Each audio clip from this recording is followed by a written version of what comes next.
Welcome back to the Brandon Alper Experience. This is episode 9 with Jack Billings. I want to ask you how you're doing today and just what's up, man? I'm doing terrific. It's a great day. Glad to be here. I've seen the previous podcast, so I sent him an email and I was like, get me on the podcast. I love it. So I'm finally here. Great to be here. Yes, sir. So was there a specific reason that you wanted to hop on the podcast in the first place? Sort of, yes. I'm thinking about starting a podcast for my business, and I thought, what better way to learn than to actually do it. Mm-hmm. So I was like, let me get on the podcast, and I can learn a little bit, the camera points, the microphone, all that stuff. So just before we started recording, I learned a little bit. So good to be here, and really that was the reason, just trying to learn and figure it out for the business. So all good. Do you find yourself, do you find people skills and just talking to other people in general important for your business in general? Yes, of course, because I talk to a lot of stores all over the country, primarily on the East Coast, anywhere from mom and pop shops to distributors. I work with some of the biggest distributors in the country for knives, because that's my business. And people skills, that's something I really use on a day-to-day basis, and I need my team members to be able to use as well, because customer service, gotta negotiate, all that stuff. So you should be able to talk to people and have good conversations, all that stuff. Yes, sir. How did you get into business in the first place? Good question. I think I got into it in 5th grade, I believe. Really? 5th grade. So that I loved hockey. I've always loved hockey, like ice hockey, but I've never been able to play it. So I was like, okay, I have some hockey sticks at home. Some of the kids at school like hockey as well. And I'm good with making stuff with paper. That's what I did. I was really good at that. So I was like, what if I made small miniature paper hockey sticks? So I started selling them to the kids at school. And once I started doing that, the business took off. So that took off. And we were doing pretty good, like for, a couple dollars each. And that really sparked it, because I was like, man, I have people in 5th grade working for me. This is good. So the principal ended up shutting it down because, why have a 5th grader running a business in elementary school? But that's okay. So that's what got me into it. I mean, man, you're getting your entrepreneur skills up at that young of an age, dude. That's impressive. Thank you. Do you know how much money you made by selling those origami? Well, I guess it wouldn't technically be origami. Oh, the paper, but the paper hockey sticks. I think I did. Oh man, I ran it for like 3 weeks, and I think I made like $80 in 3 weeks. And I was selling them for like a dollar each, $1.50 each. We were selling like crazy. And then the principal came to me in the hallway and said, Jack, you run the hockey stick business, right? And I'm pulling out my order form. I'm like, yes, I do. What were you interested in? She's like, well, you're going to have to give your profits to the school. And she came up with some weird thing, but I get it. It makes sense. I don't blame her for it. Of course, it was a little disappointing, because we're doing so good. And I think I had like 4 or 5 people making the hockey sticks and selling and all sorts of stuff. But I was actually looking at the old sheets and income sheets and stuff that I made a couple weeks ago, and it was like $80-something. So that I was like, I'm doing good with this. What can I do in the future? So yeah.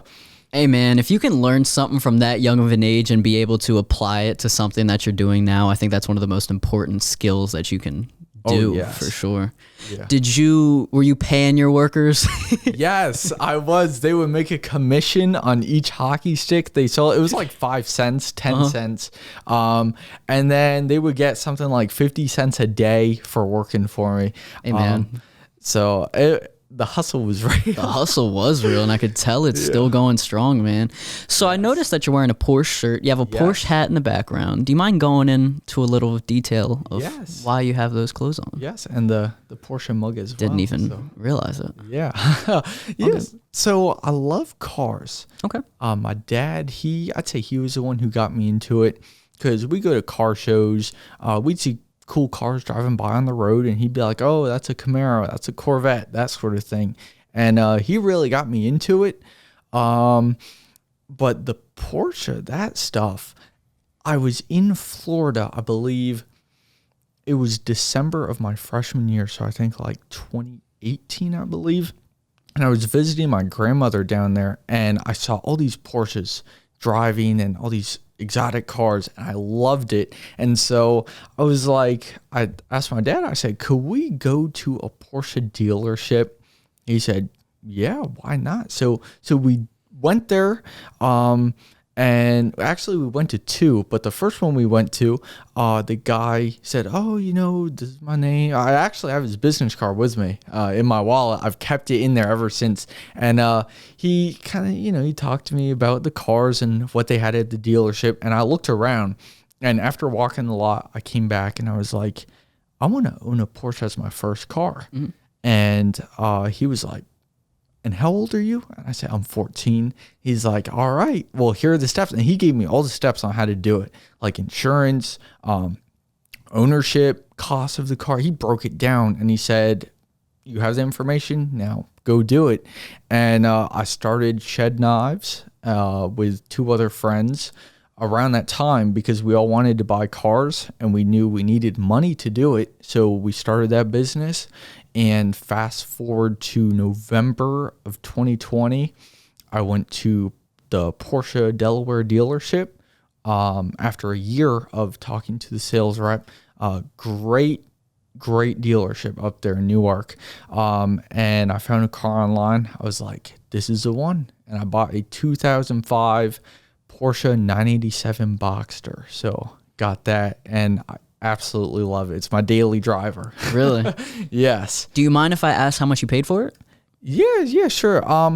So I think the original sticker cost was like $19,000, I believe, something, or it was around that. I think maybe a little more because the fees and stuff.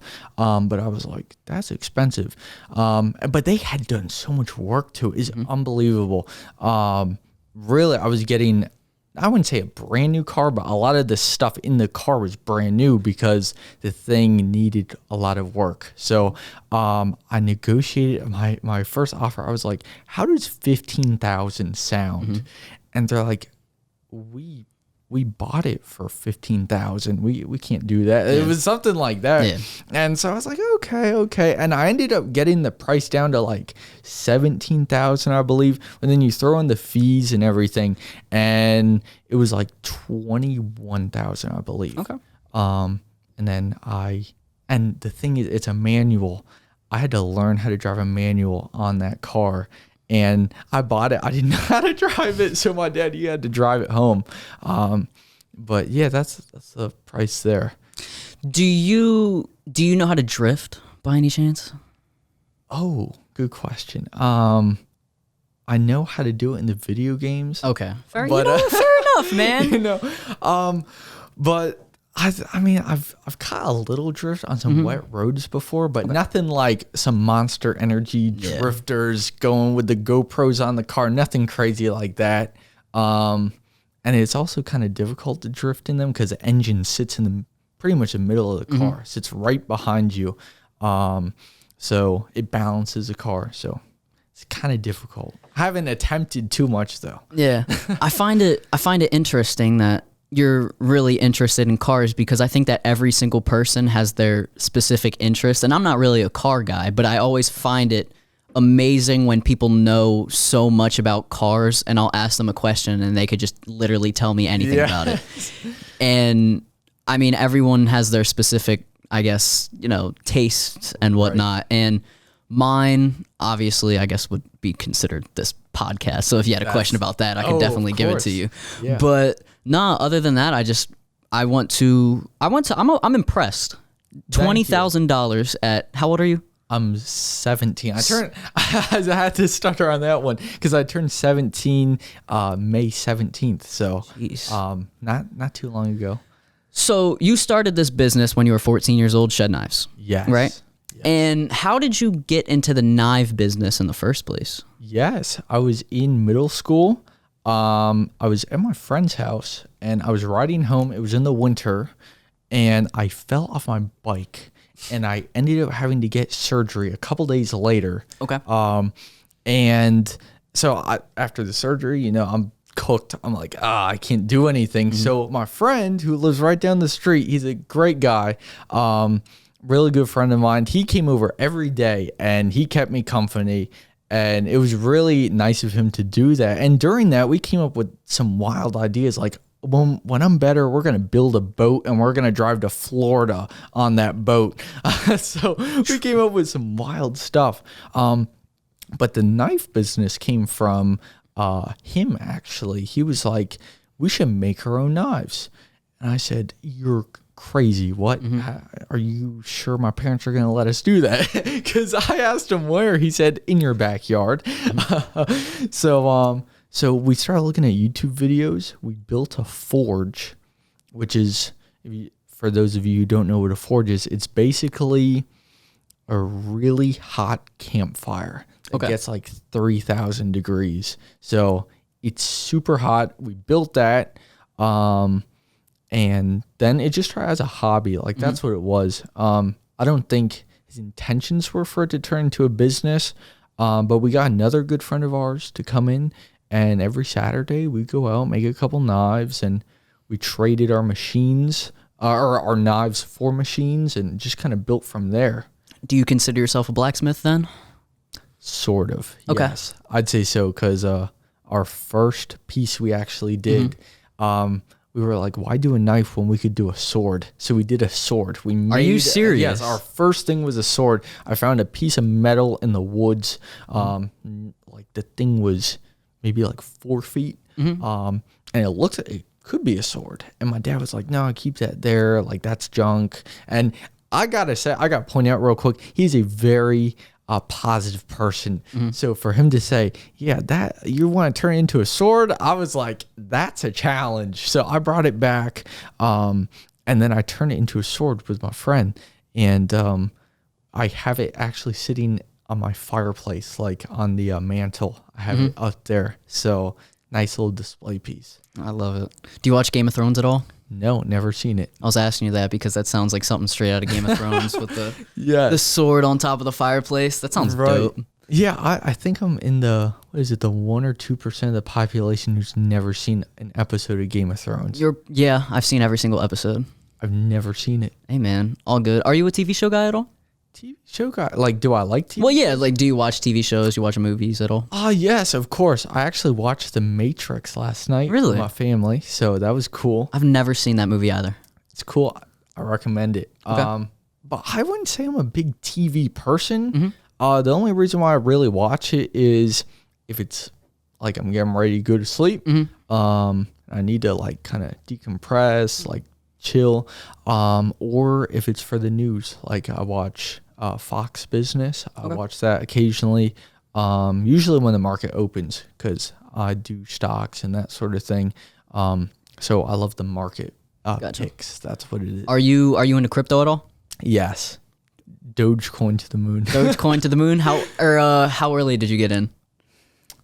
I would have gotten in at like 25 cents each, but my account, it wouldn't, like, for some reason it rejected something and it wouldn't tell me what it rejected. So I had to buy it at like, I think in the 40s. Ooh. So you're down right now? Of course, yeah. It's You're terrible. Holding it though? Yep. And it was a small investment. It wasn't anything crazy. But just something to play around with. So Dogecoin to the moon. I agree. Buy the dip. Yeah, buy the dip. I got in early on Dogecoin actually. Really? Yeah, I got in at 1.8 cents. Yeah. Oh, yeah. I haven't sold yet. I should have sold when it was up to 73 cents, but to be fair, I didn't know what was going to happen to it, and that was around the time that Elon Musk was going to go on to Saturday Night Live. I think I bought more around that time. And that didn't help me at all. No, that did not at all. Did not. And I was so salty. I was like, what in the world? Elon, come on, man. So along with business and your shed knives business, are there specific knives that you make? Like, do you make karambits? Do you make butterfly knives? Or do you just make genuine knives? And yeah, so I'd say the category you could call them, they're bushcraft knives. So they're not the sharpest knives in the world like Case. Case has very sharp knives, but you wouldn't go out taking a folding Case knife and hacking on a tree or something. That's what you use my knives for. Okay.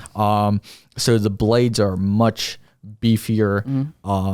Small knives for fishing, big knives for hunting and chopping. And we went to Maine in 2019, I believe. Went to Maine and we were having a campfire, and I was like, use this knife to split the wood. And this one of my friends, he's like, you're crazy. What? I said, use the knife to split the wood. And if you go to our Instagram, shed.knives, you can scroll down and you'll see the video of him just hammering away on this thing. It was taking a beating, and that really proved to me, I was like, yeah, my knives are really good.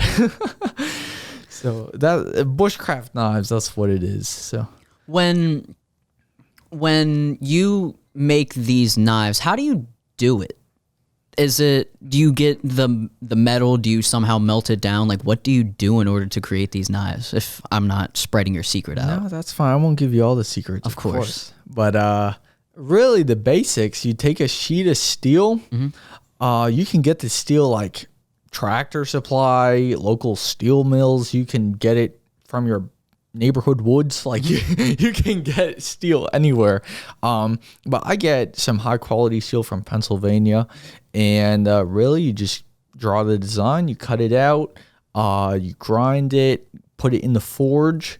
And I have to say, I've had some people leave my business and try to start their own knife business, and the biggest problem they've had, because everyone can draw a knife, and then if you're skilled you can cut it out, but no one can get the heat in the forge. Which it's crazy, because I think I built the forge at like 13, and we got it in one shot. So these people who work for me, I'm like, come on, man. Come on, you work with it every day. But yeah, so we forge it, sand the crust off, because the thing is like really charred and it burns off all the bad metal, so you have to scrape that off. Then that's where we get into the really detailed process, putting the blade on it, polishing it. I polish the majority of the knives that are sent out. So if you get a shed knives knife, then it most likely was polished by me. So hold me responsible. It's not your standards. Yes, sir. Also, along with shed knives, I remember you mentioning that that you're very interested in racing, and I checked out your Instagram and I saw that you are into racing. How did you get into that in the first place? Yeah, so I was like, and also this is a tip for everyone. Hey man, find something you like and find a way to make it profitable. Okay. So because really that's how Shed Knives started. We were like, we like knives. Let's find out how to make it a paying hobby. And for us at the time, a paying hobby was trading our knives for better machines. So you can do it with anything. And with the racing, I was like, I love cars. I'd love to own a racing team. I'd love to do all that stuff, because I was at a NASCAR race. I go to them every year with my dad. We've been doing that since I was like 3 years old, I think. So it's kind of a little father-son tradition. And I was at a race. I had the Shed Knives business card, and I was like, I could use a racing team. Yeah. So I had a friend at school. He came to me talking about dirt track racing and how he does it. And I said, do you need any sponsors? He's like, yes, we do need sponsors. So I started sponsoring him. They ran street stocks at Georgetown Speedway and Del Mar Speedway, or US 13 Speedway.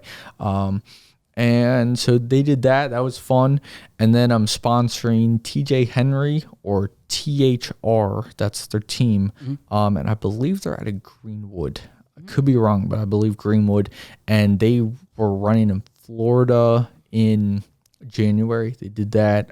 But really, the whole idea for it was, I love racing. How do I make money from it? And in the next year, sorry to cut you off, but in the next year, I'm looking at actually like owning the cars, because I don't own the cars. I just sponsor. I help the teams out, work with them on kind of getting their name out as well.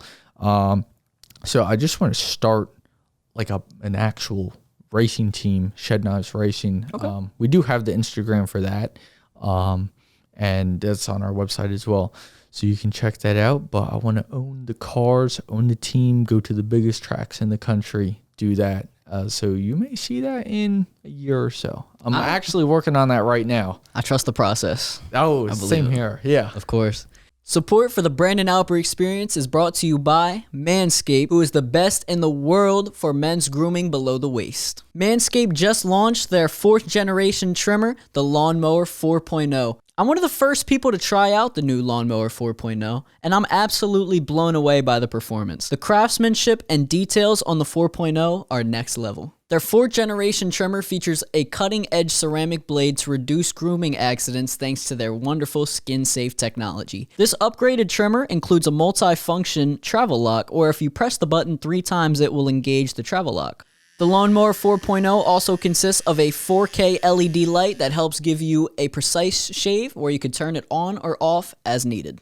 Did I mention wireless charging? The new wireless charging system consists of electromagnetic induction, which helps the battery length last longer. The Lawnmower 4.0 even allows you to customize your trim with additional lengths and sizes from 1 through 4. Get 20% off and free shipping at manscaped.com using the code Alper. That's 20% off with free shipping at manscaped.com using the code Alper. Unlock your confidence and always use the tools for the right job with Manscaped. Trust me when I say this. Your balls will thank you. So you talked about your racing.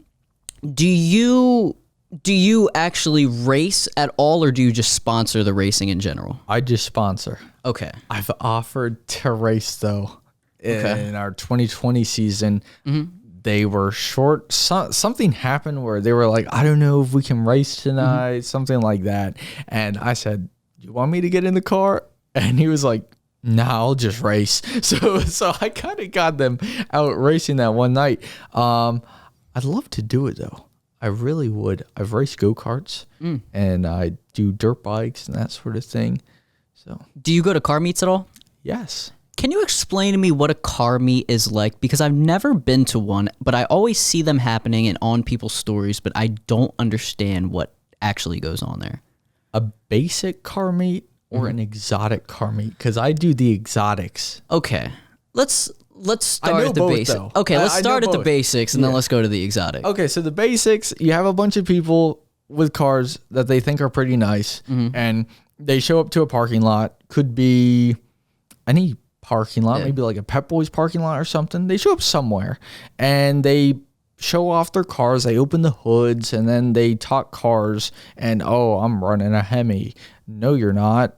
I'm running a Hemi. Like that, that car talk. No clue what you're talking about, but I gotcha. Yeah, so they the engine sizes or engine types, that's what it is. So they talk about their cars and they socialize, and it's a pretty cool thing. There's classic car meets like your old Mustangs, your old Camaros, that sort of thing. But then you have and in my opinion, the cooler cars, the exotics. And I'm part of an exotic car club in Maryland, in Annapolis. It's Sunset Auto Club.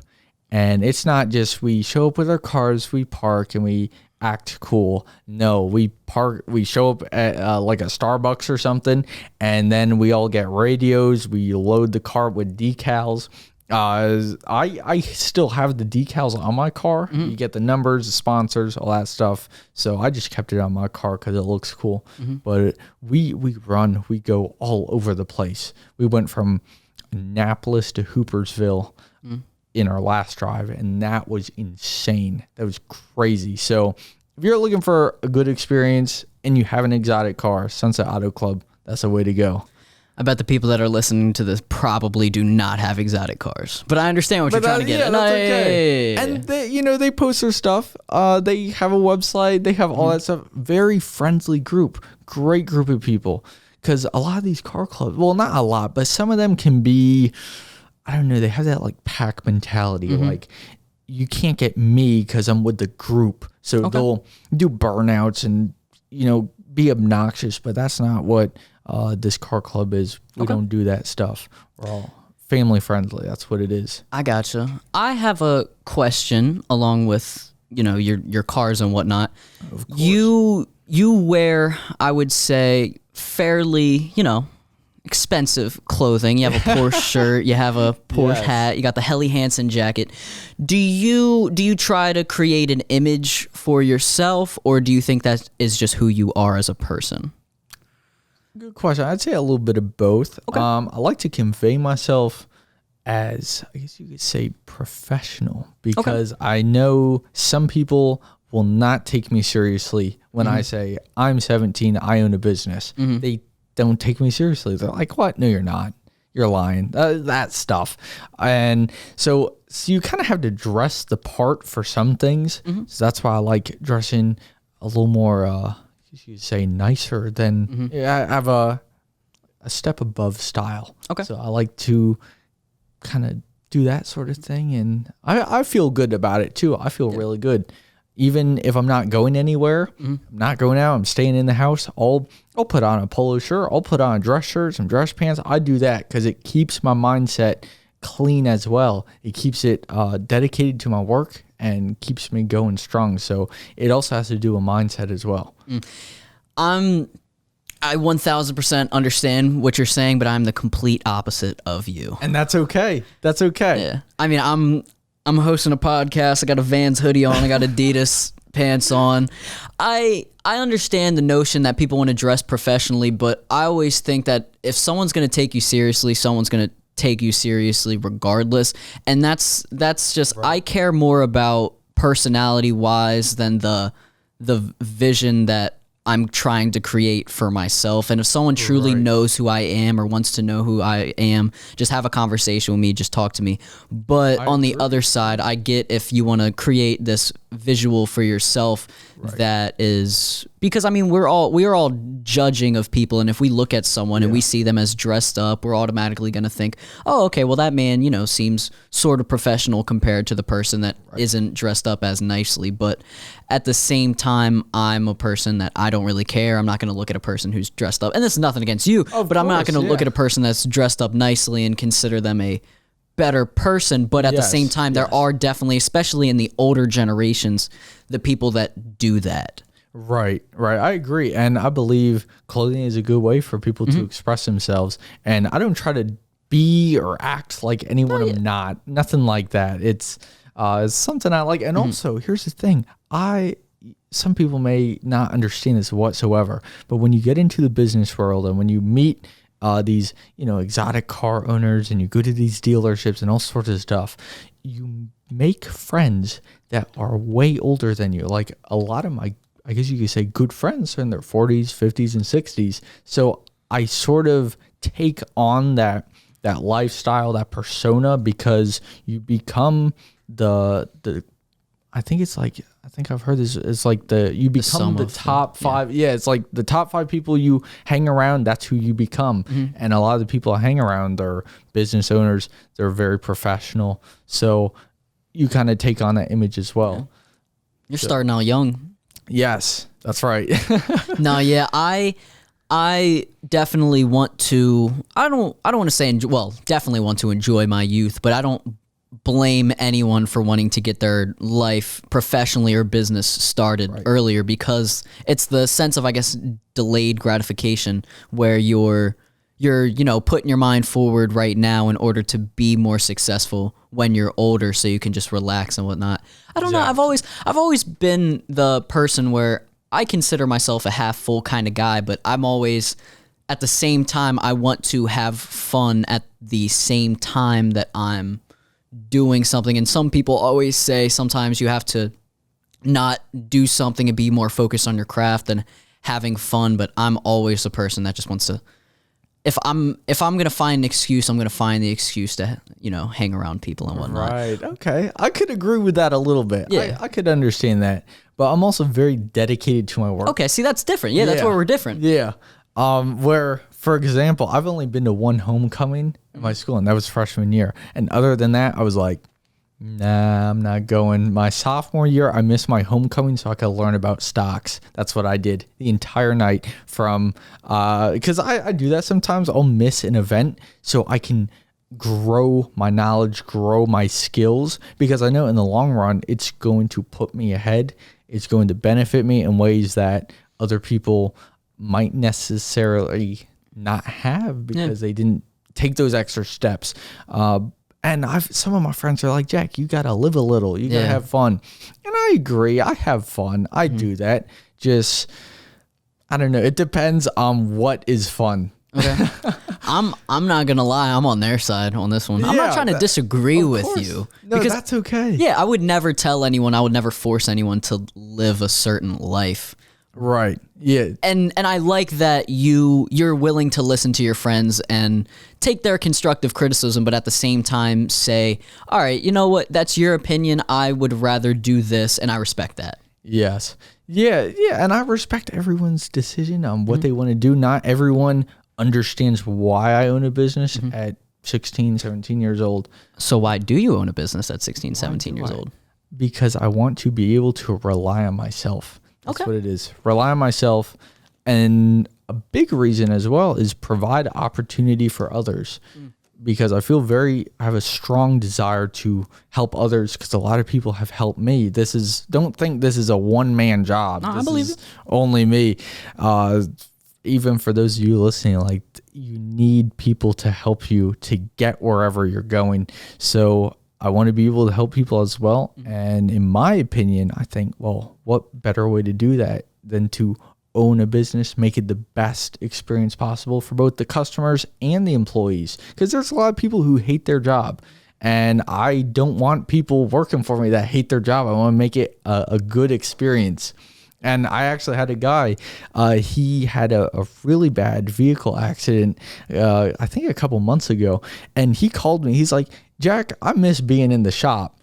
And I was like, what, the shop at school? He said, no, well, that too, but the shed knife shop. I miss doing that. And I was like, why? I had to ask him why, because I didn't think, I don't know. It really didn't register that what I've been trying to do and make a positive environment and have people enjoy what they do, it kind of happened. And I plan to keep that going. Okay.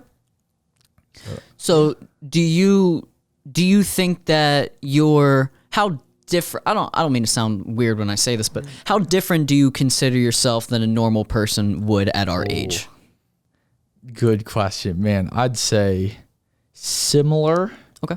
Because, of course, we all have some of the same desires. I would love to sleep in every single day and go to sleep really late at night and not do anything. I'd love to do that. We all would. Yes. But I think the difference between me and some of my peers, and even adults as well, is my desire to be, I guess you could say, be the best in my field and just enjoy my life to the fullest later on and not have to worry about anything is so strong. It keeps me from going down a path of, well, not today, I'll do it tomorrow. Of course, I've said that before, especially with exercising. It took me like 6 or 7 months to actually start working out. But once I started doing that, I was like, this is fun. I like it. I'm being healthy.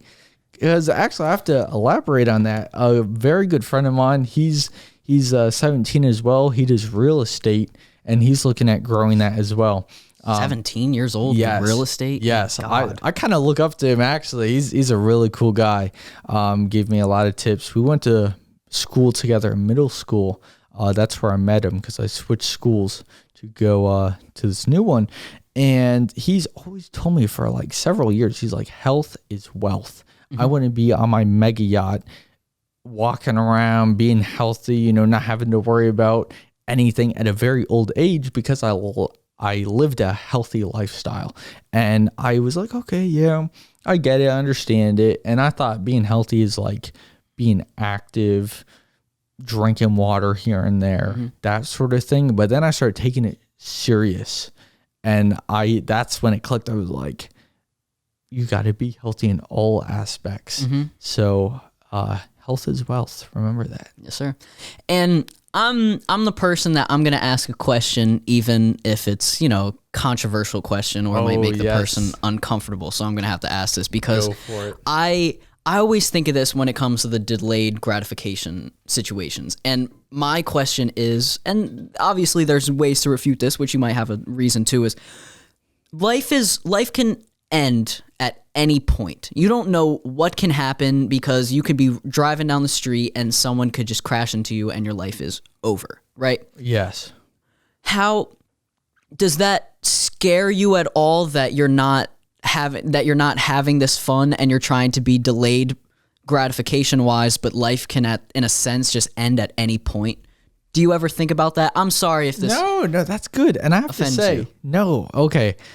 I'm not offended by that. I gotta give you a lot of credit for that because a lot of people I hear talking and conversations, it's not to that detail. So I applaud you for that. Thank you. I appreciate that's that. Good.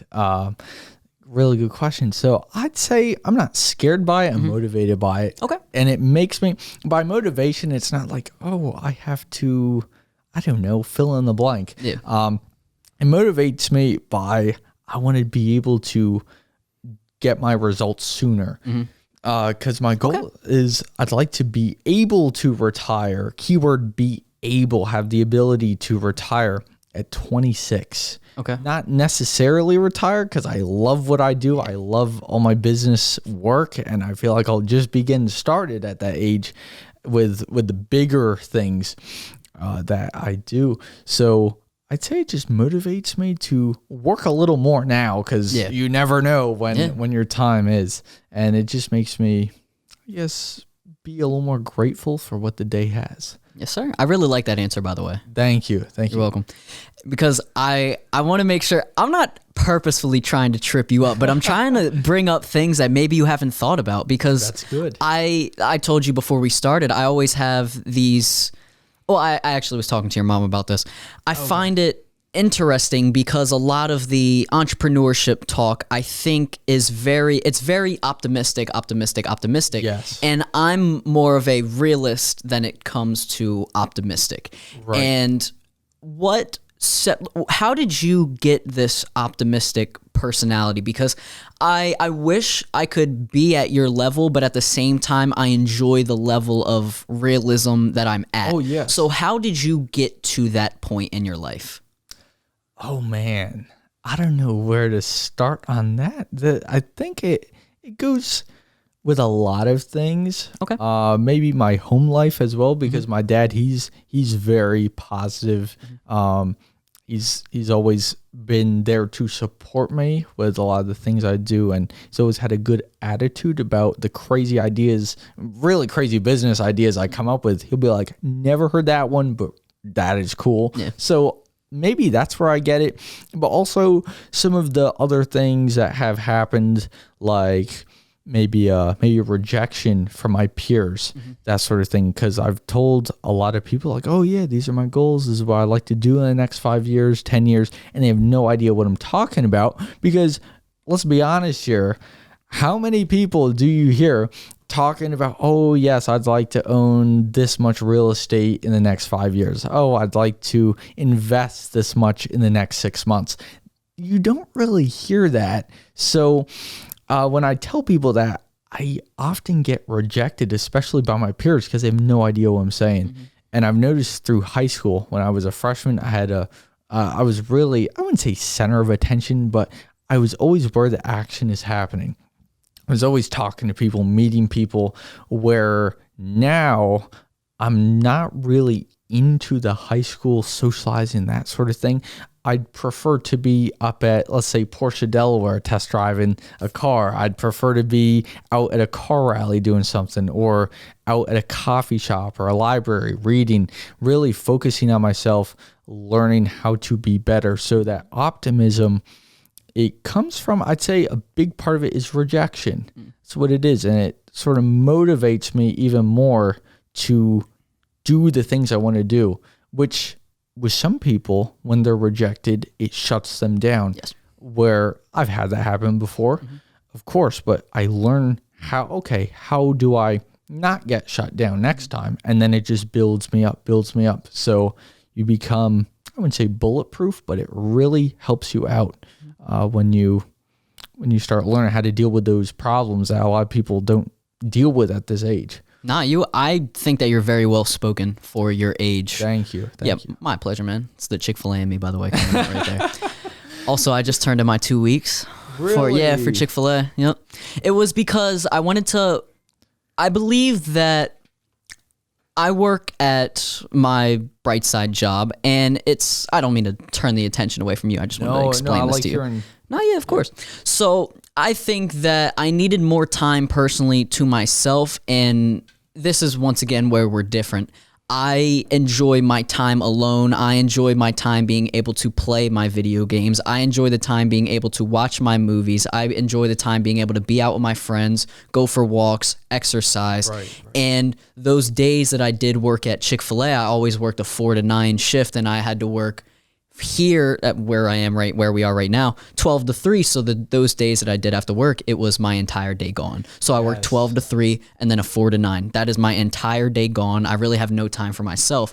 And I just really was sitting there and I was thinking, I love money, but I don't love money that much. I value my free time so much. And I might regret it while I'm older and it'll bite me in the butt. And that I don't have the money. Obviously, me making a certain amount of money in the summer of 2021 after quitting a job isn't going to make that big of a difference. But at the same time, I could have had the more money to do something. But at the same time, I think that I truly do value my friendships and I value that time by myself in order to just do what I truly want to do. Right. And if you personally find yourself that because you're doing your knives business, right? Yes. So you don't, along with other stuff too. Yeah, well, the of course. I'm just saying that's top one because that's what you do.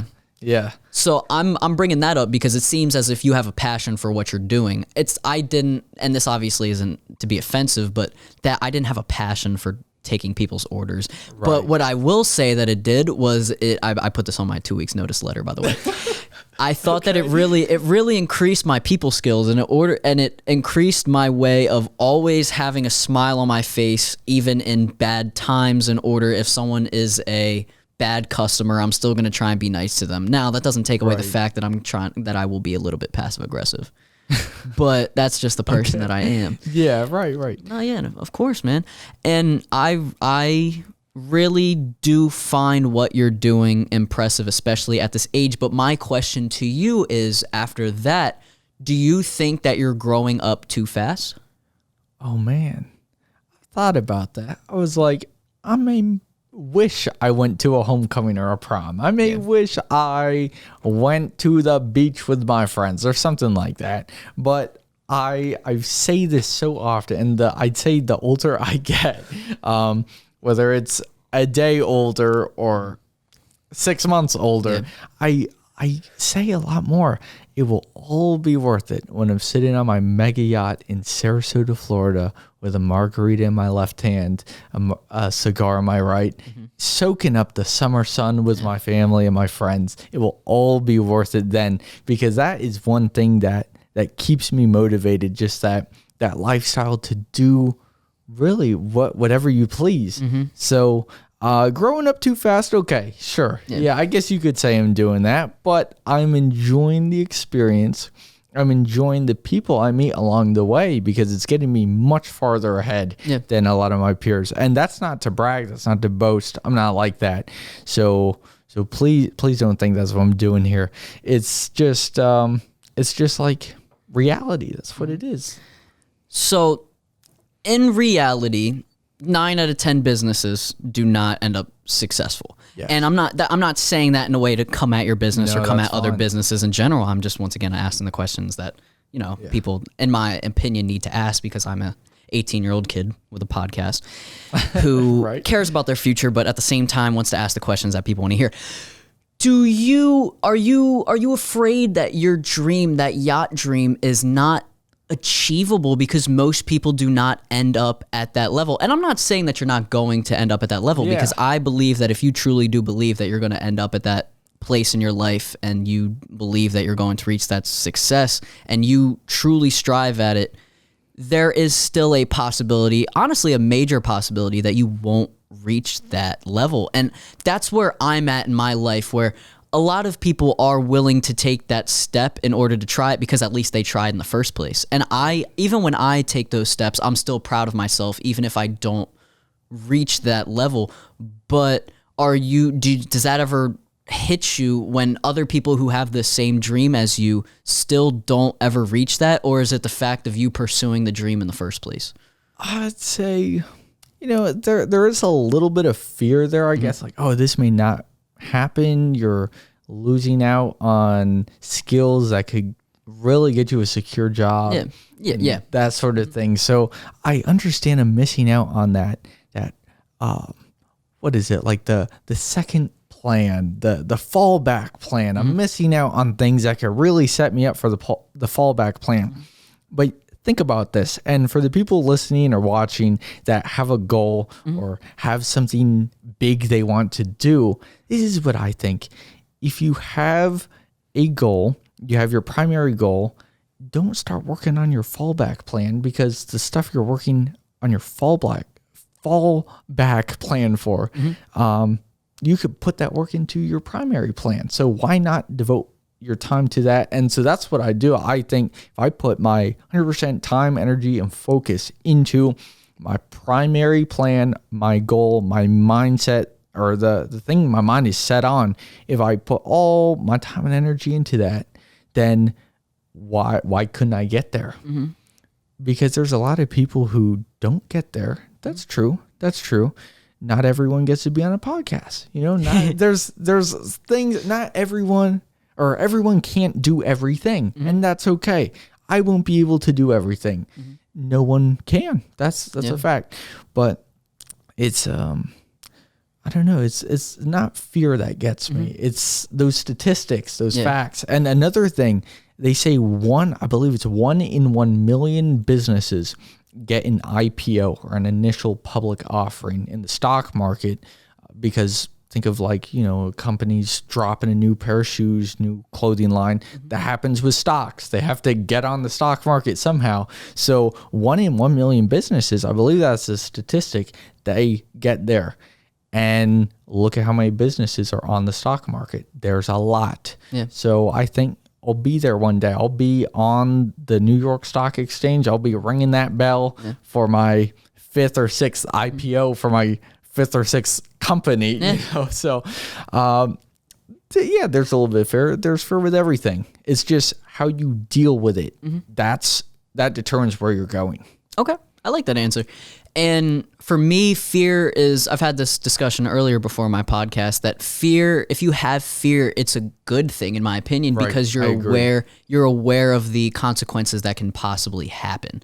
And I really do like how you are so driven in your beliefs, because that's where we're different, because I look at it and I think of where can everything go wrong?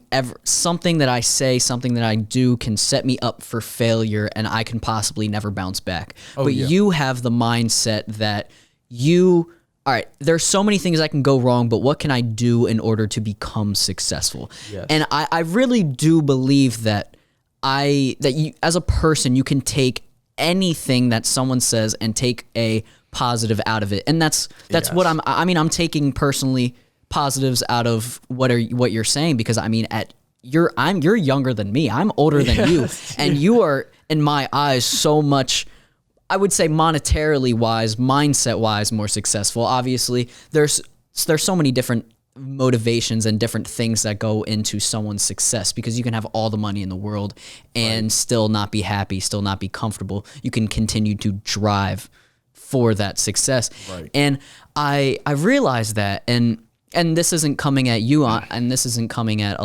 I guess this would be coming at entrepreneurs.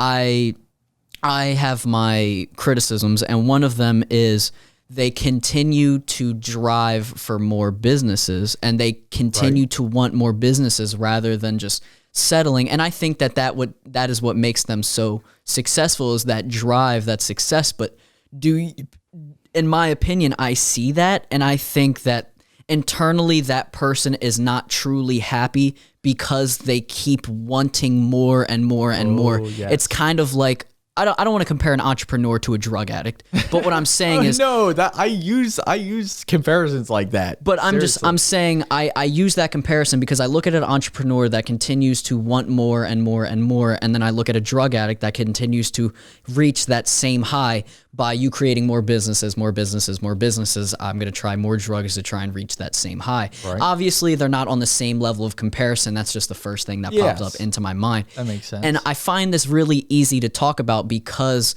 my boss, he's one of those entrepreneurs that continues to grow his businesses and more. And I ask him these questions myself because I don't know if these people are truly happy, and I want to know what your opinion is on that, and whether or not it's the delayed happiness or you are truly happy in that searching. But I'm one of those people that I'm not sure what truly makes me happy, and I'm trying to, I guess, find that out and reach that happiness. But I have my doubts when it comes to the entrepreneurs of the world and I wanted to know what your opinion was on that.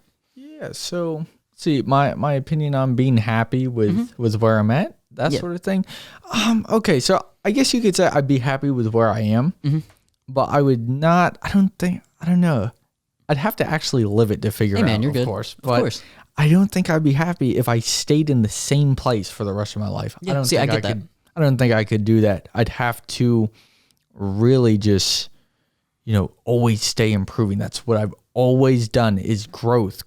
The next thing. Okay, I do this, I make it great. Okay, on to the next thing. And let me keep everything else I've done. Let me keep those building too. So really, I'm just adding to my plate. And even one of the guidance counselors at school, because we were figuring out my schedule, she's like, what's your plan for the future? So I'm telling her this. She's like, you have a lot on your plate. You should take some of it off. I was like, I don't think I'd take it off when I've already worked to get it on the plate. So, so entrepreneurs, I don't think I could say I speak for everyone, of course, but a lot of them, they just want to have an impact. That's what they want to do, or at least they have a passion and they want to get the most out of that passion as they can. So, and I was listening to, it was one of the days yesterday, maybe a couple of days ago, I was talking to one of the teachers at Poly, and they said to me that when you go into your grave when you're older, you don't want to go in pristine wearing a suit. You don't want to go in with your hair all nice. You want to go into that thing beaten black and blue, going through so many situations that, could have gone wrong, could have gone right. And it's all of those situations added up together that makes you who you are. Right. And I was listening to that, and I really appreciated words like that, because it matters who it's coming from, but at the same time it doesn't. It's really the way that the person says it and the how they say it, and just him saying that as, a particularly older guy, that meant a lot to me, because and what you're saying to me means a lot to me, and I'm not saying that anything that you're saying means less than what an older person does, because I think that you can be more mature at 17 years old than a 50-something-year-old man can be. I've seen that before, honestly. I've seen that. I'm just like, man, like, I don't know. Some people, they just confuse me. I'm like, okay. But then I have to realize, they may like what they're doing. Yeah. And they may look at me the same exact way. So I have to be understanding of that as well. And every single person doesn't have the same mindset because we have different mindsets. Of course. But you're speaking from the point of you understand that people have different mindsets and you respect that. And I respect you for doing that because a lot of people, no problem. When you're in the position that you're in, I hear a lot of people attack other people that aren't doing that. Yes. And especially on Instagram, on Twitters, those people are saying, "Oh, look at me, I have my own business." And I have nothing wrong with a little bit of flexing. Yes. But I have a problem with putting other people down because they're not doing what you're doing. And and it seems as if you're respecting what other people are doing. You just are not on that same level and you don't want to be. Yes. Which I truly do like that about you, especially coming from a 17-year-old guy. Thank you. You're welcome. Yes, I appreciate that because I think, what I've seen, a lot of people, I don't know what your opinions are on this, but let me hear it. I see a lot of people, especially our age, that are hating on people with hundreds of millions of dollars, billions of dollars. Like Jeff Bezos, Bill Gates, they get a lot of hate from what I've seen. And I think there's a saying that people are like, "Oh, eat the rich," that sort of thing. I've heard that before. And I'm just like, what? These people, get to know them, get to really understand them. Sure, they may have a lot of money, and maybe you don't want a lot of money. So that's okay. We all have our own choices. We all respect them. And now there is a difference. If someone is constantly hating on me, "Oh, you won't get that. You can't get that car. You can't do that," then my respect for you will go down because I don't need to deal with that stuff. And I won't get wrapped in it, entangled and involved. And, "Oh, well, you say that, but look at what you're doing." Where does that get you? It doesn't get you anywhere. That's right. And really what it's doing, it's pushing you back farther. It's digging you deeper in the pit. And I'm not about that. I'm not about that whatsoever. And there are some people that are, and they can do that. That's fine. But there will be a big difference in where we end up. So we have to be looking at how we act as an individual. Okay. Instead of looking at other people. Yeah. So. And I really do like what you said there because I've personally seen on social medias a lot of people just hating on other people that are successful. And I completely understand why they're doing it because you see, and you see another person doing what you want to do, and it makes me jealous because I wish I was on there. I wish I was in your shoes at the moment. I wish I was in another person's shoes with that money. But at the same time, I am truly proud of where I am in my life, even though it may not seem like it or might be in the moment. But if I sit back, reflect, I'm proud of what I'm doing. And I think that some people have to understand that people are going to hate on you regardless. But one of the most important things that I'm trying to make this come full circle, one of the most important things that I see is not letting your only motivation be proving another person wrong. Exactly. Out of spite. I think that's wrong. You shouldn't do that. It doesn't make sense. Why would you spend money, do whatever to impress people that you don't like and they don't like you and they don't really care at the end of the day. They just have something nasty to say so they're going to say it. Yeah. And it doesn't make sense. And so I'd say at one point I was like, these people have said something before. They're like, "Oh, you can't get that car." So I was like, I want to get that car a little sooner. But then I quickly realized, I'm like, no, Jack, you're doing this for yourself. Yes. So, and if they don't like it, cool. They don't have to like it. That's fine. They'll be asking me for a ride in it later on. I got you. But it's okay. It's just, I try to understand other people. I try to see, like, why are they saying this? Why are they reacting this way when I voice my opinion, when I tell them just my goals? I think if someone says their goals, you shouldn't shut them down with it unless it's something like absolutely like just not right. You know, you morally, shouldn't morally right. You shouldn't support that type of stuff. But if someone has a crazy big goal, like that's all I think. All I think is insanely huge goals. Yeah. I think with other people, you shouldn't shut it down.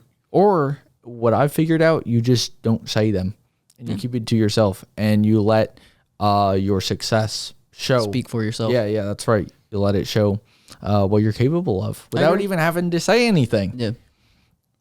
I'm 1000% with you, because I saw on Twitter yesterday. I spend a lot of time on my social media. I definitely need to spend less time on it.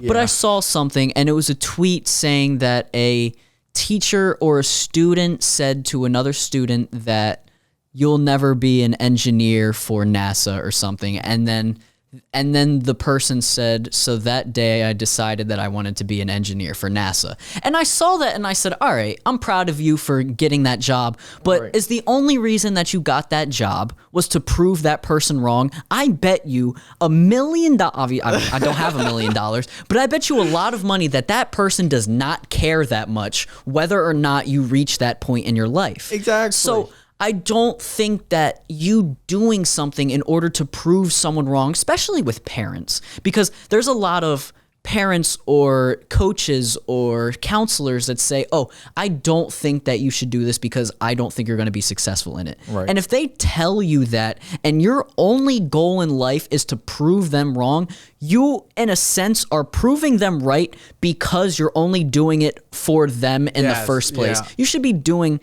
I'm not going to say I guess every single thing that you're doing should be for yourself, but that's not realistic. Some things that you're going to do are going to be for other people, but just both positive and negative. Yes, of course. Right. And it's just stop doing things for other people just to make them happy if you don't even like them in the first place. Like why put yourself in these situations when you should just not do that if that's not what you believe in. That's right.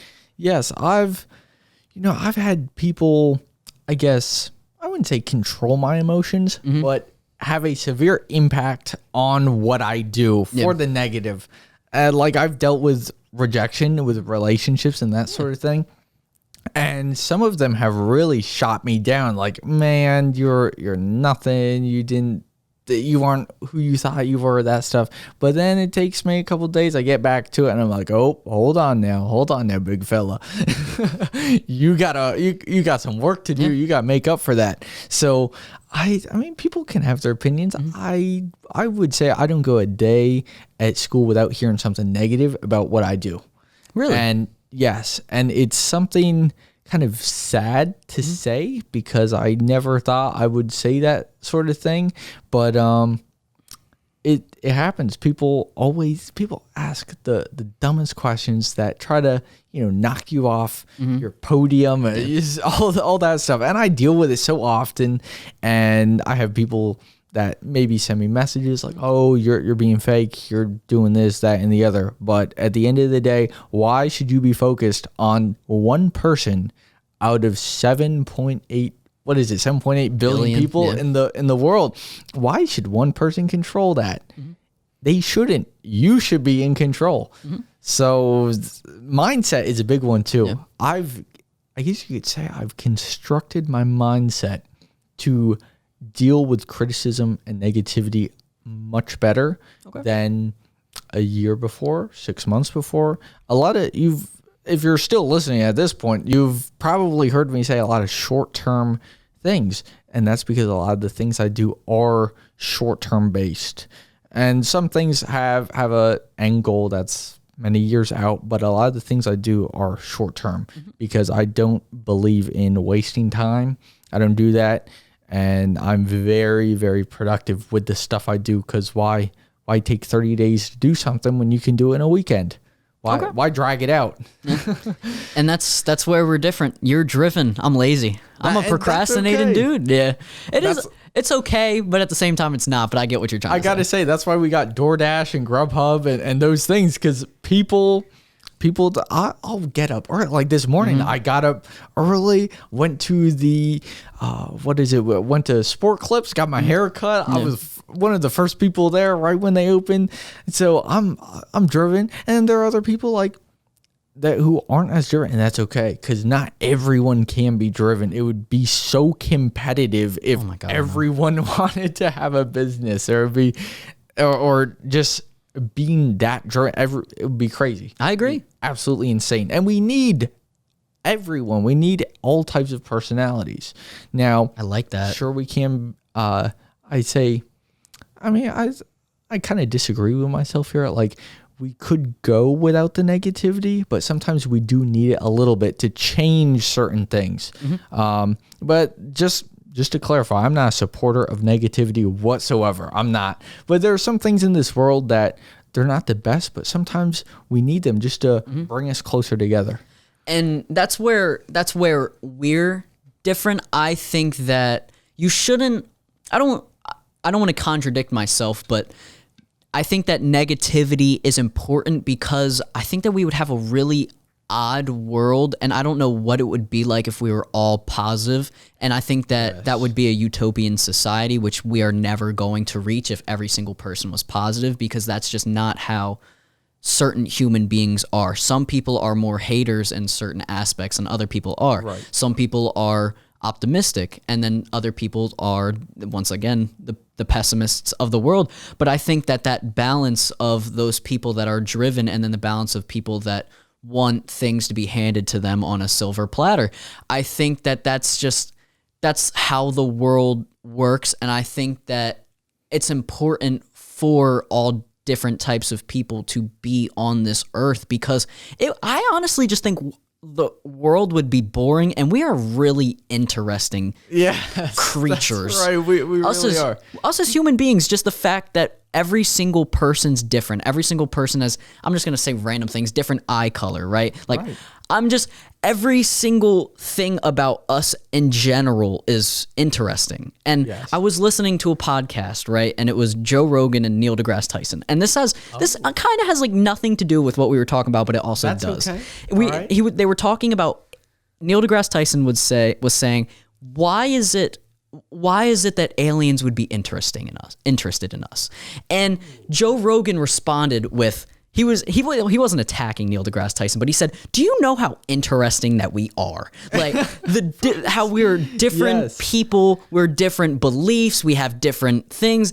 We could literally end civilization in one nuke. Every single country could just nuke us all, and we could all be dead by tomorrow or something. And you don't think that's interesting?" And Neil deGrasse Tyson was like, "Yeah, I guess you're right. I mean, it is. Us as human beings is just so unfathomable to me, and that's why I want to be a psychologist." Very nice. I like that. We're a very diverse group of people. Yes, that's what it is. So pretty cool. There's a lot of, oh my gosh, there's so many things. But okay, I have to say, although everyone is so diverse, we have our social categories. Oh my God, I know. Well. So, and that just adds to the diversification, even though we're grouping people, so that kind of goes against itself. It is. And the thing is that, I've had this conversation before that I even have troubles with this myself. I want to feel as if I conform to a group, but I don't. Because I feel, and I'm not saying this to flex or anything, but I feel that I'm, in a sense, different than certain people, but I'm the same as certain people, but it scares me because I want to feel comfortable, because I want to feel as if I go towards not just a two-party system, but go towards the people that are driven, go towards the people that are pessimistic. But I'm such in the middle because I have my regrets, but I also have the beliefs that I don't want to say do anything that I want, but if I want to do something, I'm going to try. And if I fail, I'm going to fail, whatever. I'm not those people that is just going to say, "Oh my God, I'm not going to do this because of what can happen." Right, but it's just the fact that us as human beings, we have those different types of personalities, different types of characteristics. It's interesting because we want to we want to feel comfortable within a group, but I think that a lot of people feel a lot of pressure to consider themselves as a certain group, that it just throws us all over the place, and it kind of rewires our brains to believing what whatever, I don't want to say propaganda, but whatever one person's telling us. So like I could, like you said, you're the sum of the 5 people that you are around. If I was hanging around you and your friends, I would have more than likely be that same driven mindset. Yes, you start changing it and you start noticing it as well. Yes. I've noticed things recently. I've had way more breakthroughs in my business stuff. I've come up with some insane plans recently just by learning about the type of people I'd like to be. Yeah. And now just to clarify, I don't want to be someone. I don't want to be like Jeff Bezos. I don't want to be like Bill Gates. I mean, they're cool people, but you won't ever run into another Jack Billings. I want to be the best I can be. I like that. But I can take tips and what would you call it? Just things other people have done. I can add it to my toolbox. Like, oh, that was good. I'm going to use that. But I'll make it my own. Okay. You'll put your little taste into it. Yeah. Put the Jack Billings twist on it. That's I like what it. I'll do. Okay. No, I do find that important because, and you are doing that in your business. I'm in a sense trying to do with my podcast. So I'll be watching, I mean, I have to edit my boss's podcast, so I listen to what he does. I'll watch Joe Rogan. I'll watch the people like Theo Vaughn and whatnot, all these people that have different types of podcasts, and I'll listen and I'll think, wow, I really like what he talked about there. And then I'll talk about it, but I'll speak from my own experience, that something that I've been through. And I think that if you can do something, but be able to speak more from experience, be able to speak more from a sense that people can understand that what you are speaking, that you went through, is one of the most important things that you can possibly do. Right. Yeah. Oh, I have a question. Have you ever thought about, like, we have podcasts. People can listen to that. Have you ever thought about being, maybe a motivational speaker, but actually doing in-person conversations where you have an audience and people listen, and talk shows? That's what I'm looking for. Have you ever thought about talk shows? So I would do that, but I think that I don't know how I would be in that situation. However, thinking about it, I mean, and I'm not saying this to flex, I would do skits when I was younger. I would hop on, I would be in plays.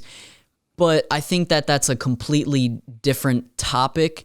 And I would have to put myself in that situation, put myself in those shoes in order to do it, and then see how it went, see if I enjoyed it. But I really do enjoy just the sitting down one-on-one aspect of a conversation. Okay, without the crowd. Yeah, because I think that the crowd, in a sense, gives you a home court advantage. So I'll be watching people speak, and it seems as if all the crowd is really just supporting them because that's what they believe in. But it's kind of, you go to, say you're a Patriots fan, you go to a home Patriots game, you're going to have that home court. You go to a Eagles game and you're a Patriots fan, you're going to be at an all Eagles stadium. You're going to get beaten up in the parking lot. Yeah, exactly. So it's just, I'm not sure, but I think that is a sense of fear that I'm speaking from, which I'm willing to understand that. And maybe I should try that, but I think that I would have to become a little bit more successful to put myyself in that situation in the first place. You can't start at the top. No, you have to work your way up. I have to say that for the people, I know I've already told some of my close friends about this, and close friends being fellow business owners, I've told them about this, and they know some of the plans with the racing team that I'm starting, and saying you can't start at the top. That goes against one of my plans that I'm trying to do, one of my racing plans. And that's building one of the best teams in the country in just a couple of years. So, but really starting at the top. So I have to say, some of the things I say just in normal conversation will go against my business conversation, if that makes sense. No, yeah, because I think that there are, in certain situations, certain aspects that you can apply to maybe your business, apply to this podcast, that you wouldn't be able to apply, say, for example, you're trying to get with a girlfriend, like try to get a girlfriend. Yeah. Oh, I have to say, oh my gosh, man, the people who have the same mindset of me are similar, and they run businesses and they know negotiating. That does not work in a relationship. I thought it would. I honestly thought it would, like, because I use something by Jordan Belfort. I use the straight line system with my sales and talking to distributors and that sort of thing. So I thought some of these, what would you call it? Like some of these deflection points, some of these things I use that are scripted may work. Like, oh, I don't think it's gonna work out. Then I'll throw my pitch. Nah, you can't beat emotion. No, you can't.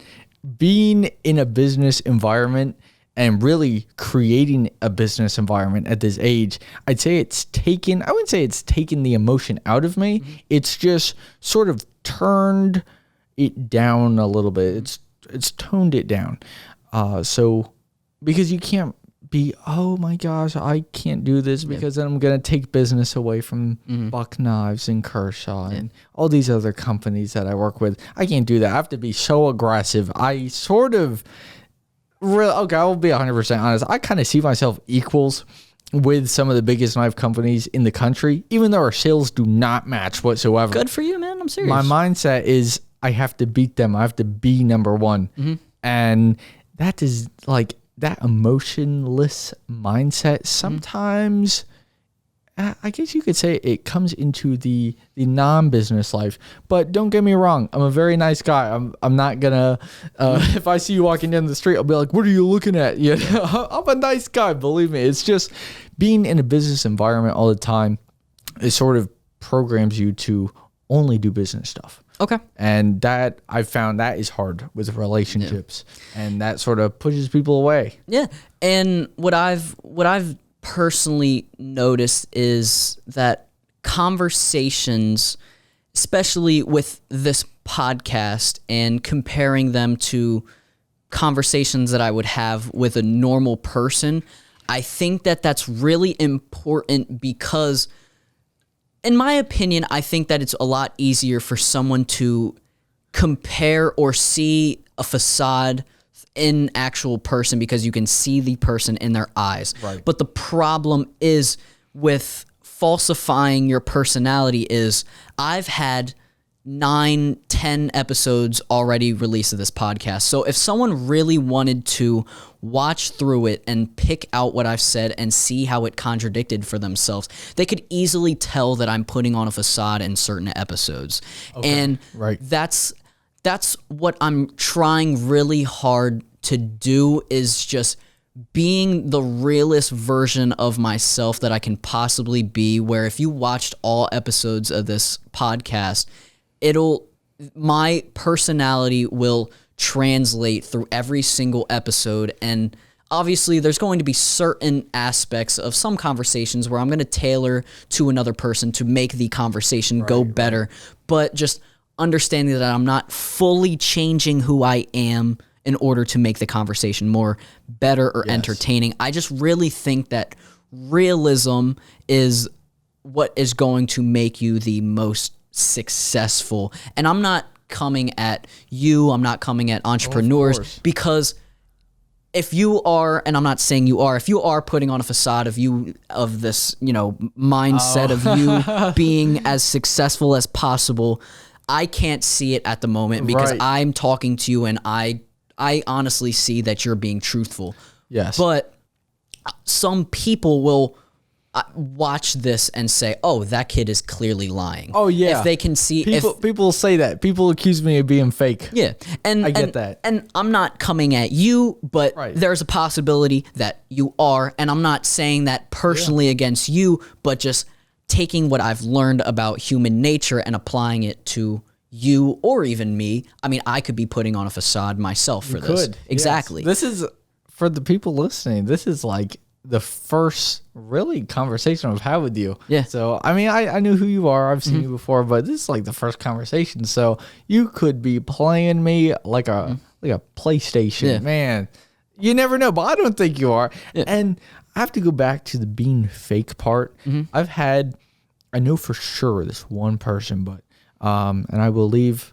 The people in this conversation, I leave all of them unnamed. Good, thank you. But I've had some people who act really into business stuff and act, oh yeah, let's grow our business together. Oh, let me join yours. And when you do it for the time I've done it, only a couple of years, but at the severity of what I've done it and all the business stuff I've encountered in negotiations, I can tell when someone's real or someone's fake. And I even had a buddy of mine, he's a real estate guy. He was like, Jack, I heard about this guy. You better watch out, because if you try to mess with someone in business, you try to rip them off, that word spreads. Yeah. It really does. So don't be playing people like that. Just be real. That's all it is. You got to be real. Yeah. And what I've learned is that there are, no matter how many times you have a conversation with a person, you don't truly know who they are. Right. And that's why I always, and this might be a bad thing, but I think that this is where my pessimism or my pessimistic ways kind of, I think, are positive for me, is I always have some sort of, there's a possibility that a person could be doing something fake. Right. And always. And I don't mean that offensively towards you, but okay. It's just in general. Like, that's obviously not personal. It's just that's the person that I am. That's the way that I've kind of grown up to be. And I wish that I was more positive that the ways that people present themselves are the way that they truly are. But I've seen certain situations, seen certain movies that do otherwise, and I shouldn't apply a movie to real life. That's but okay. That's just, it's something that I've done, and I'm going to straight up own up to that. But there are aspects that I'm okay with living and okay with understanding that is where I am at my life. Right. But there are certain aspects that I am actively trying to, help on and work on. And I think that if you are trying to work on yourself, you're trying to understand that you are trying to be better of a human being. I just think that's the most important thing of life. And it's not always money. It's not always, it's just not always money. Happiness doesn't have to be money. Right. And I have to say something real quick. Some of our friends, we joke with this, and I say it a lot as well. People say, oh, money can't buy happiness. Okay, that's fine. But I know if I went to, we'll use the boat example. If I went to a marina and I bought 5-10 boats and I invited all my friends out, hey, we're going to race these mega yachts. Let's go do it. I'd say I'd be pretty happy. I'd say I would. So people say, oh, money can't buy happiness. It can get you a really nice vacation. It can. But my question is, I don't think that vacation can last that long. True. And okay. I think that you are always going to, no matter how much money that you have in your wallet, no matter how much money you have, what business you have, and this goes on to what I was saying earlier, you're always going to strive for something more. So you have those 5 boats, you have those 10 boats, right? And you say, all right, well, I've been on this beach for a month now. I'm bored. I'm going to go do something else. You are never, us as human beings are always going to strive to want something, be something more than what we already have. And I don't think it's really true happiness that we are ever going to reach. Maybe I'm wrong because I haven't reached that part in my life yet, but I just think that I don't think that money can buy happiness, but I think that money, because I said earn money can buy happiness, but I think that I'm even kind of combating myself because that earned money it only lasts you so long. Yeah. And you're always going to want something more. Of course. And I personally can't get behind that statement. Even if I had as much money in the world as possible, that doesn't heal if you have mental health issues. That doesn't heal. Right. Maybe money will cause you to be more happy because you don't have to stress about bills. You don't have to stress about certain situations. Yes. You are 1,000% more secure. But at the same time, you have no clue what life will throw at you. Money's not going to make a death better if you have to go through it. Money's not going to solve that chemical imbalance in your brain. I mean, maybe it'll give you the drugs that will make you feel better, but if you have to take the drugs in the first place, I don't think that you're happy. So I personally don't agree with that statement, But if you agree with that statement, then that's where we can agree to disagree. But I just wanted to put my opinion out there. That's fine. That's fine. I don't say money it makes you happy with everything. That's not it. I don't believe in that. Okay. Because you could have a ton of money, both the weight a ton and just a ton of money. Okay, man. I got you. And if, like you said, a death, that no matter how much money you have, that won't bring them back. That won't do anything like that. So there's some things it can't have an effect on. But not everyone wants to be the wealthiest person in the world. Not everyone wants to be a serial entrepreneur, that sort of thing. So everyone has their own desires, and that's why we have debates, and that's why we have different political parties, because everyone loves a good debate. Of course. So that really proves no one has the same thoughts. What me thinking that money could bring more happiness to me, that may be true for me and not true for you.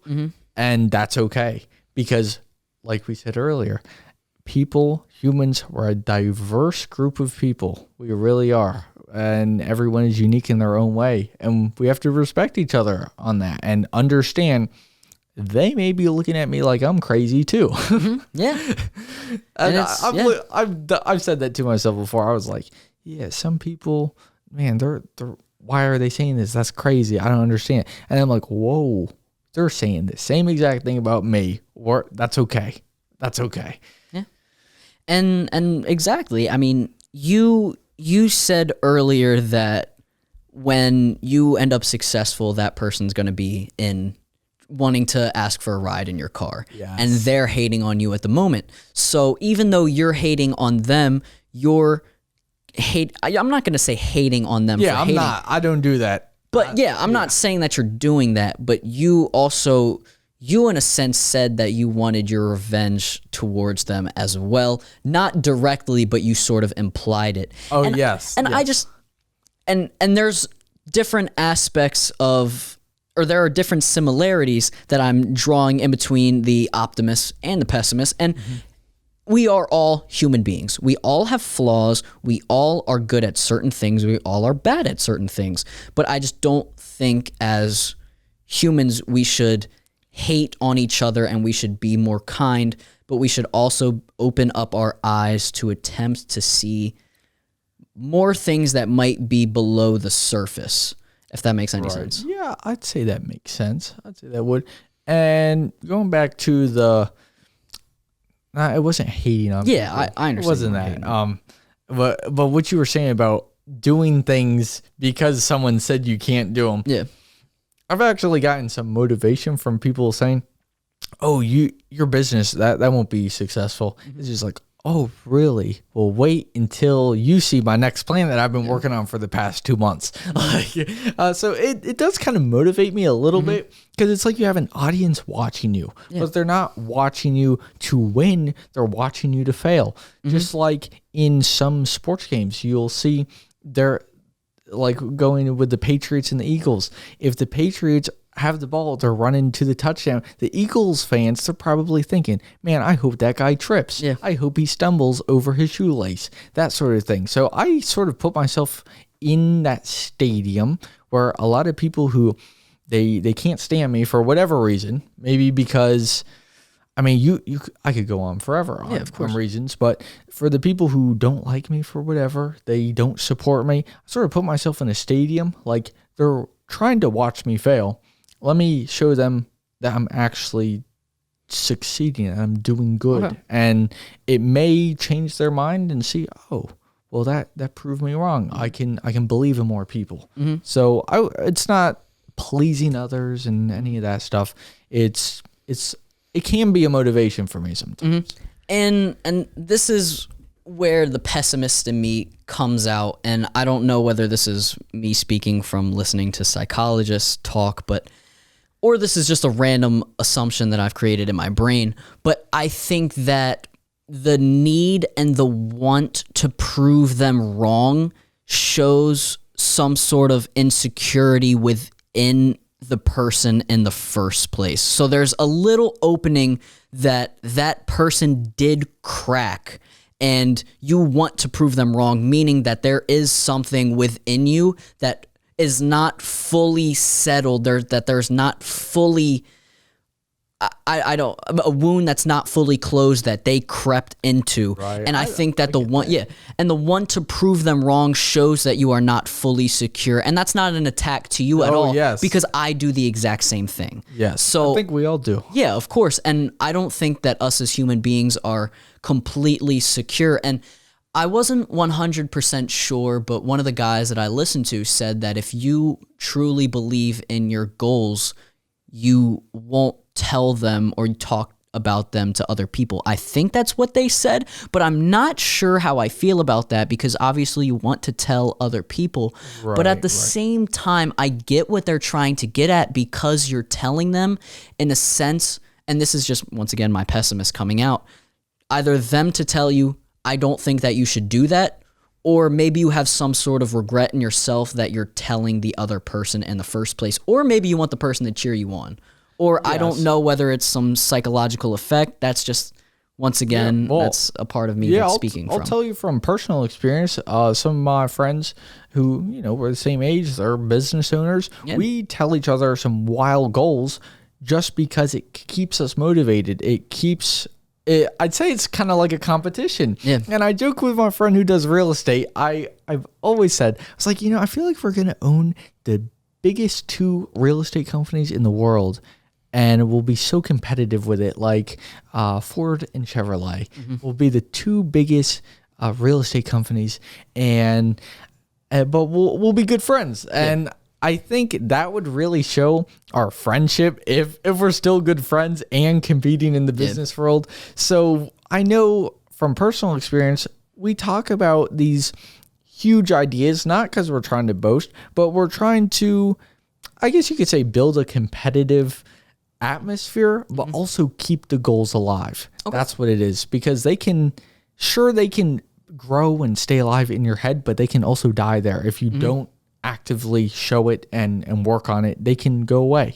And that's why I keep a business notebook, and I write down these thoughts, because I think so much. And I've talked to people who specialize in that sort of thing, and they say, yeah, you think a lot more than most people do. Like, my brain really doesn't shut off. It just keeps going all the time. So I have to write down this stuff so I don't forget it.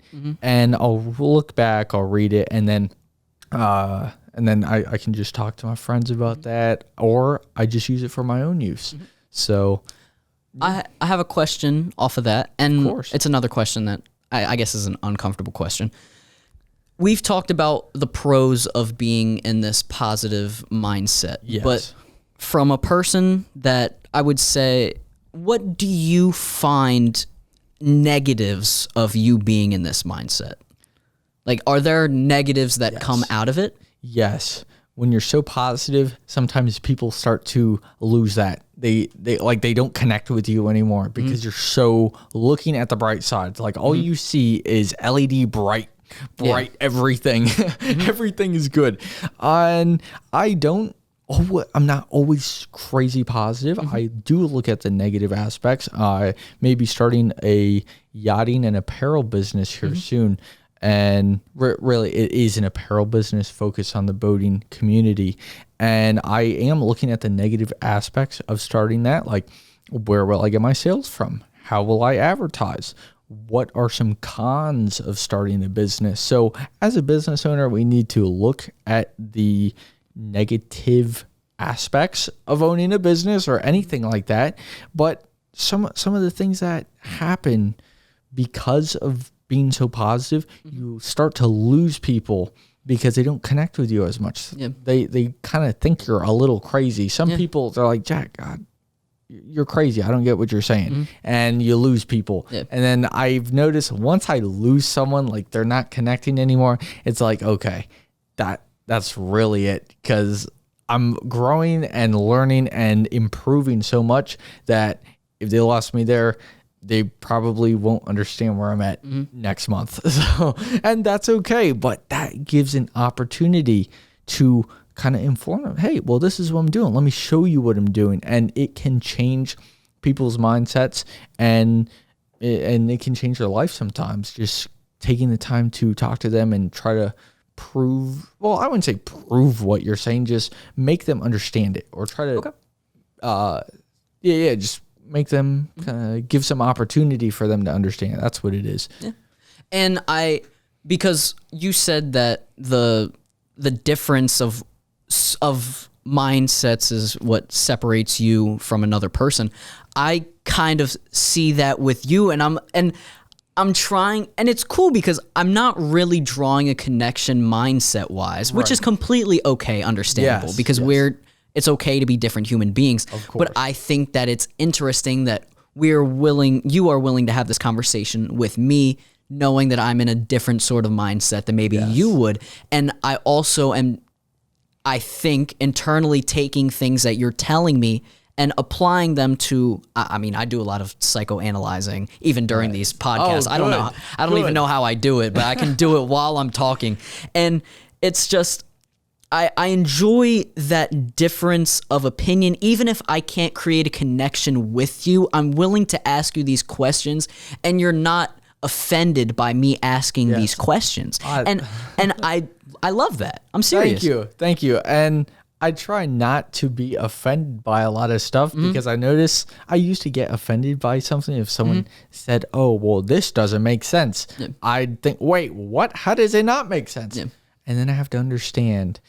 And really a big part of not being offended is trying to understand the other person's side. That's what it is. You have to, of course, look at yourself, but also look at other people and try to understand them. And I have a cool little story here. I honestly think this would be a good movie. I have a really good friend of mine. He works in the shop with me, Shed Knives, and he's an amazing guy. But if you were to look at us, we are two opposite people. And we have a joke with each other. We say, I'm Lightning McQueen and he's Tomater. That's what we say. So picture those two. That's us. And our mindsets are completely different. He does not want to have a ton of money, where I do. He doesn't want a huge house, where I do. And we can go back to kind of switch it around. I don't want to work the same job for the rest of my life, where he does. But what brings us together, I guess, and makes us really good friends is we understand. What do we understand? That's a good question. I'd say it's the comedy. Like, we're so funny with each other. Our jokes and our humor, we just get along. And I don't know if you could describe it, like pinpoint one specific thing or two things, but I think it's neat that he like, both of us were so different. And he's like, Jack, and he has a little bit of a country accent. He's like, Jack, I never thought I'd be good friends with some guy who drives a Porsche. I never thought that. Or just some guy who doesn't drive a truck. And I said, well, I never thought I'd be good friends with someone who drives a Ford. Because I'm a Chevy man. I like Chevys. Fords are cool too, but not my number one choice. And Chevy isn't my number one choice either. They're all exotics, but we just joke with that stuff, and it's cool. And I think that is a really good example of understanding another person, because I'll take the time to ask them, well, why do you think this? Why do you believe that? And it can come from a lot of things, just what you're born with, what your household has, the people around you, that sort of thing. So I thought that was kind of unique, and what a very good friend of mine were completely opposite. But it's the humor and the jokes and just the good times that bring us together. Yeah. And I think that's what the connection is between you and I on this podcast, because I find it very easy to have a conversation with you right now. And it's because I have my doubts. I don't know if you have your doubts or whatever. Of course I do. Yeah, of course you do.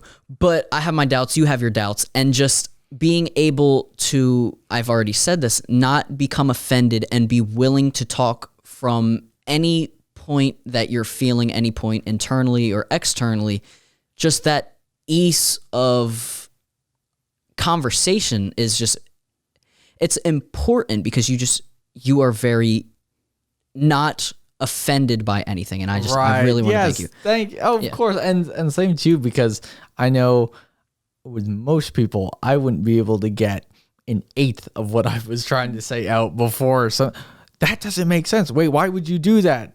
So many people have failed. Like, so I appreciate your understanding as well. And this is a good video for people to watch and for a podcast for people to listen to show people can have different mindsets, different backgrounds, and different plans, but still come together under one common thing. And do we know what the common thing is? I don't know, but the conversation is good, so we keep it going. So I agree. That's good. Is there anything else that you would like to end off on? Because I do have to head out. I think same here. Yeah, that's fine. Nothing really. Just great conversation, great opportunity. And for those of you who like knives and like business, go to shedknives.com. Or if you have Instagram, go to shed.knives. And I believe we can get that in the description, yes, right? And there's also racing, shed.knives.racing. So it's all similar. Yes, sir.